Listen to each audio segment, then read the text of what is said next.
All right, many people will ask me, they'll say, Chris, what are you looking at right now for the economy? Should we look at this or that, or the other? Here's one of the key areas I'm looking at, which are auto loan defaults. Why do we worry about people being able to pay their car loans? Well, nobody's talking about this, but they should be. So let's talk about that right now. So I'll pull up an article here. This looks like payments.com, Payments TV. They say banks auto loan delinquency data hints at rocky road ahead. So this is from May 3rd, 2023.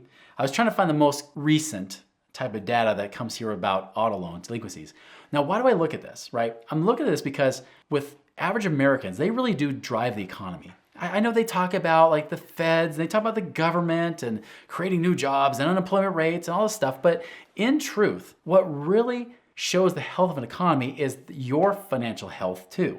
The healthier you are financially as an individual, collectively as a group, we become stronger as well. This is why it's so important that you watch these videos and learn from them, because the healthier you are, really, if we want to have better times, that's what it requires from us, is us to be able to be better financially. So one of the first things that goes, and one of the first signs that leads up to financial failures is showing what's going on with people's economy, right? Their own individual economy. Well, you have one of two things you can do. Whenever you have negative cash flow, right? When you can't keep spending money anymore, you do one of two things. One, you start depleting your savings account because you start spending that money that you have in savings. Or two, you run up your debt, like credit cards and things like that. Well, what happens when that's gone? What happens when you run out of credit card limits, which we did another video on as well? What happens if you have this car loan? Well, one of those signs is if you start going in late on your car loans, which is one of the things that you need to do. With credit cards, people can have a little bit of leniency in a sense. They might say, well, it's a credit card. I don't have to pay it. They're not going to throw me in prison. But for a car, you go late. Now they start repossessing your car. This could be the very thing that gets you to and from work.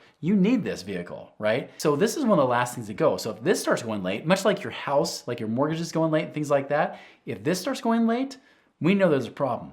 So I want to see what the recent data is. So you're kind of going along with this with me on my little journey here.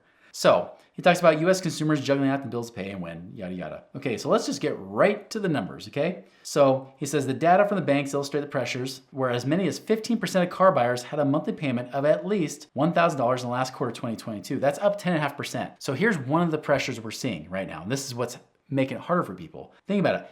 15% of car buyers have an auto payment, a loan payment of $1,000 or more. That's up 10%. Why? Two big reasons. One, we know prices have gone up, and I know it's going to say that same thing. Prices have gone up on the cars. And then two, interest rates have gone up a lot. So even at my local bank, I'm looking at it's like 6.5% for a car loan, where just a year ago, I was looking right around 3%. So it's double the interest rate, which influences the payment. And just, for loan payments, I'll tell you, the bigger one is the price.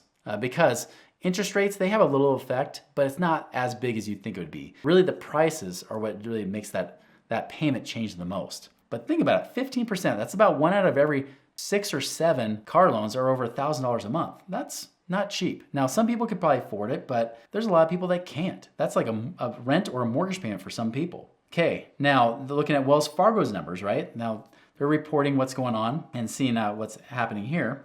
Let's see. One thing they're saying is that auto loan originations are down 32% year over year, right? The delinquency rate right now stands at 2.3%. That doesn't sound like a lot, but they do say it's up from 1.7% last year. So these are payments that are 30 days or more past due, right? They even had some charge-offs of about 1%. So what's happening is that now we've seen this increase. The delinquency rate is going up, so it's trending upward. Now still, that's like 1 out of 40 people that are delinquent on their auto loans. But that's still pretty significant, wouldn't you say?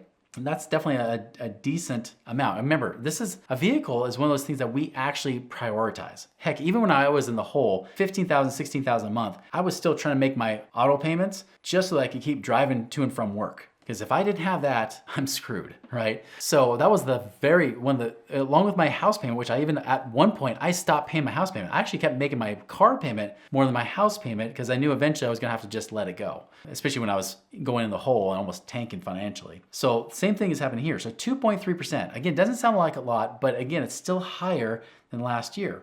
Okay, so let's look at other banks too. So we have JP Morgan's, their results. So again, the loan industry is going down, no surprise, especially as rates are going up. Now, what is the rate here? It's saying right now the charge-off rate's 0.4%, 30-day delinquency rate for them is about 1%, which is up from 0.6%. So they have a less of a delinquency rate than Wells Fargo, but still, it's gone up about 50% more than what they were at before. 0.6 to 0.9% is a 50% increase from last year. That's significant. Ally Financial, that's another one they had here. Same thing, we're looking at this. And what am I looking for? I'm looking for these numbers again, right? Total 30-day delinquency rate on their auto loan book for their March quarter was 3.2%. That's a jump of over 2% from last year. Their charge-off rate was 1.7. So they're even seeing worse numbers. They're seeing like about 1 out of 30 people delinquent on their auto loans right now. And so again, now we haven't gotten to like the 60-day lates and things like that. The percentage of subprime borrowers at least 60 days late on their bills at 5.3% compared to 2.6% back in 2021. So what they're saying here is people that didn't have great credit, they're the ones, of course, that are going delinquent the most, which isn't a big surprise. That shouldn't be a big revelation. But again, we want to see that trend. And so when I'm watching this is from, again, the results. This is an article from May of 2023 showing me the end of March, up through the end of March, right? So that means, again, we have August. Well, they'll come out with more numbers again. You'll hear more numbers about this. We'll hear about it again in November when they come out with the third quarter, and then it just kind of repeats, right? And so this is the numbers. These are the numbers I actually like to follow. I want to see what's going on in people's spending, because if they stop spending money, or if they don't have money to spend to be able to pay for a car loan, that means they won't have money to spend in other places. And if they don't have money to spend in other places, that means companies don't get paid. And if companies don't get paid, that means they make less money, stock portfolios drop, which means your stock market based assets, like if you have 401ks and IRAs, they drop as well. And you're gonna start seeing the economy drop. And then you're gonna start seeing layoffs and things like that. Because if companies, it's not just about the stock price, if companies aren't able to be profitable, they're gonna have to lay off. They can't expand anymore. See, companies can only expand and grow as really people keep spending more money, right? They keep spending, especially with those companies.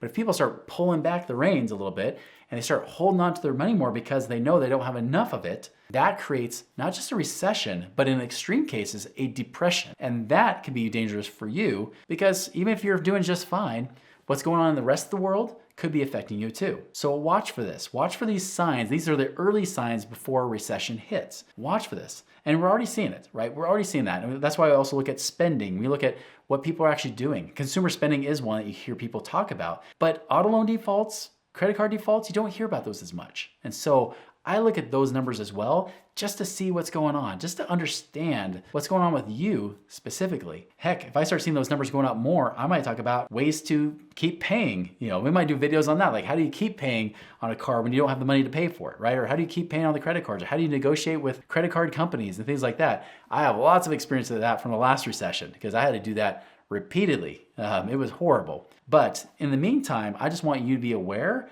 what's going on, that we know that money's running out. Money's running out in savings, and that's another one we track, as well as how much money is in people's savings accounts.